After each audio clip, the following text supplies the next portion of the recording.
ұлық мереке екеу, біреуі ораза айт, екінші құрбан айт мерекесі. Жалпы ораза айт 624 жылдан бастап ораза айт мерекесі тойланады.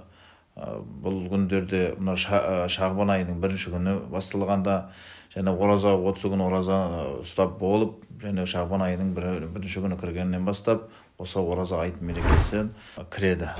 Жалпы шариғат бойынша ораза айт бір-ақ күн. Бірақ қазақ халқы осы жалпы енді мұсылман халық ораза айтты жаңағы 3 күнге дейін тойлап жатады, дастархан жайып бір-бірін құрметтеп қонақ қылып жатады. Бұның ешқандай шариғатта сөкеттігі жоқ. Керісінше мейрам екенін сезініп, кең көлемде атап өту, оның ешқандай шариғатта себестігі жоқ. Мына ораза айт намазына дейін адамдар пітір садақасын беріп болады.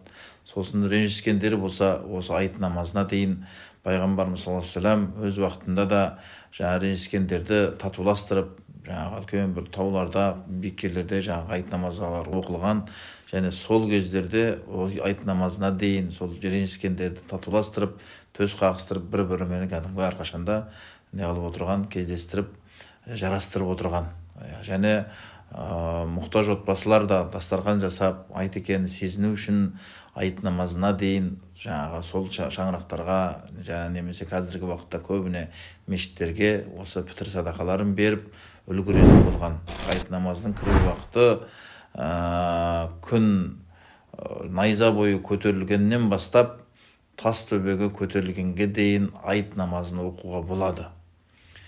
Және айт намазының уақыты кіргеннен кейін сәл кешіктіріп оқу мұстахаб. Себебі сол аралықта адамдар пітір садақасын беріп, және бір-біріменен көрісіп, ренжіскендері болса, жаңағы әлгінде алдымызда айтқандай татуласып, достасу үшін, сондай жақсы бір әрекеттер үшін неғылады, осы уақытта шамалы созып күтеді.